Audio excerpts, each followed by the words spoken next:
Say, as human beings, wherever you are, you want to be something more than what you are right now.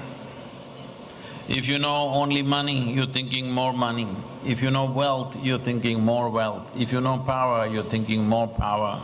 If you know knowledge, you're thinking of more knowledge. If you know pleasure, you're thinking of more pleasure. Whatever may be your currency, essentially every human being is longing to be something more than what they are right now.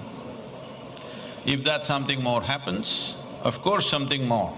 If that something more happens, of course something more. Suppose I make you, Hemant, the king of this planet. Now, don't look at me hopefully I will not commit such a blunder. But suppose I make you the king of this planet, or the ladies, if I make you the queen of this planet, would you be fulfilled? Might look at how to be the emperor of Mars also. The solar system and the universe and the many galaxies, if you get 10 galaxies, the remaining another 1,000 galaxies. So it is in the very nature of human being wanting to expand. How much expansion will settle you for good? If you look at this carefully right now, you will see you want a limitless expansion. Or somewhere, there is a longing within you to become boundless. So once you understand your longing is not for more, your longing is for infinite. You want infinite expansion, a tremendous goal. But through what means are you approaching this? Your desire is fantastic, you want to expand infinitely, it's a fantastic desire. But what means are you employing this to get there? Well, let's say you're driving your car, whatever, a BMW or a Mercedes or whatever, and you saw the moon and you felt like going there. Maybe sometimes the advertisements will encourage you, use your right leg a lot and you'll get to the moon. If you try very hard, you may go beyond the moon, but you will not get to the moon with a car. If you want to go to the moon, you need a completely different kind of vehicle. So right now, through physical means, I'm saying physical means because everything that you know through five sense organs, you can see, hear, smell, taste and touch only that which is physical in nature. When we say physical, the physical is possible in the universe only because of a defined boundary. If there is no defined boundary, there cannot be physical. We call this a physical body because there is a defined boundary. If you remove the boundaries of this body, it is no more physical in nature. Physicality, whether it is the smallest or the largest, there are boundaries. Without boundary, there is no physicality. Right now, as we looked at this, you have a longing to become boundless. This means you have a longing to touch a dimension which is beyond physical nature. Touching this dimension beyond physical nature is unfortunately today described by the most corrupted word called spirituality. Spiritual process does not mean looking up or looking down. Spiritual process means you touch a dimension beyond physical within yourself.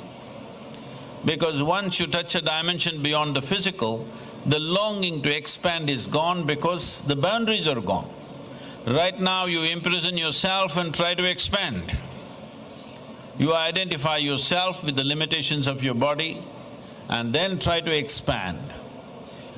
So the most fundamental thing that one has to do if they want to really go in this direction is, this is a fundamental process in the yogic process, is, first thing is, you do not identify with your knowledge.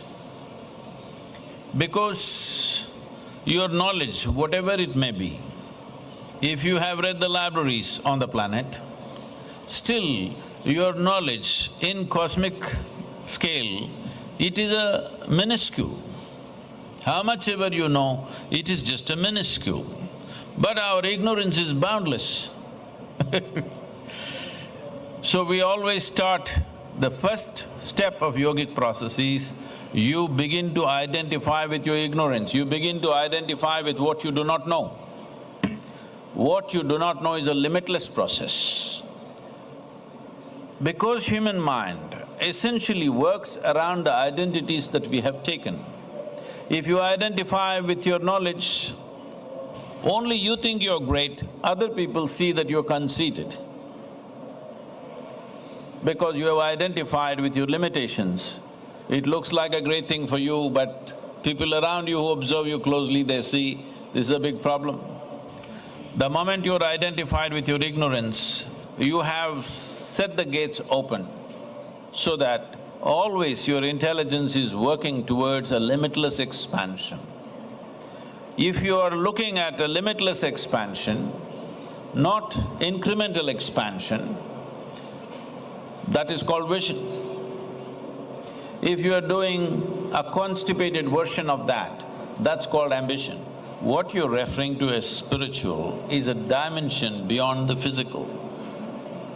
Is it true, as you sit here, everything that's physical about you, you gathered from outside? Is that true? Hello? I'm asking all of you. This physical body is just the food that you've eaten. The food that you've eaten is just a piece of this planet, isn't it? You gathered this slowly, you did not drop from heaven just like this. So what is physical about you is an accumulation from outside. Whatever you accumulate, at the most you can claim it is mine. You cannot say it's me. So if you know you gathered physicality, you must be something more than that.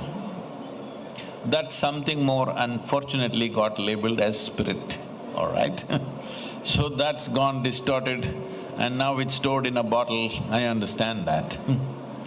But if you touch a dimension beyond physical nature within yourself, this is a spiritual process. Spiritual process does not mean looking up. Because first of all, I want you to understand, we are on a round planet and the damn thing is spinning all the time. If you look up, inevitably you're looking up in the wrong direction.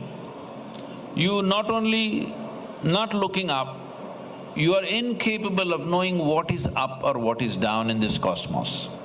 Is it somewhere in this cosmos marked, this side is up? There is no such thing. Then what will you do? Russians are looking up, what will you do with the Australians? How will they look up? So there is no up and down. So looking up, looking down is all fear-driven. Because of fear and uncertainty, we have done some certain things. Talking about the God particle or the Higgs boson, as it's called, it's an… it's a bose from your state, but he's become a boson, what to do? Now, we must understand that all these things are just footprints. Actually, the scientists themselves are describing it as a footprint. They've not seen the real thing, they only see the footprint. I must tell you from my experience, when I was in the university, I volunteered to do tiger census in the southern Indian forests. Every year there's an opportunity like this that along with the forest department, they will give you a certain area where you go and count the number of tigers in the forest. It's a very interesting affair for a young person. So I went there, spent a few months in the jungle. All we saw is the pug mark. By reading the pug mark, taking the image of it, size of it, we say, okay, it is this same tiger walking in two different places. By looking at another pug mark, we say, okay, this is a male tiger, this is a female tiger, like this we go about. It doesn't matter how many hundreds of pug marks you have seen, when you face the real tiger, all these pug marks vanish from your head. That's the experience.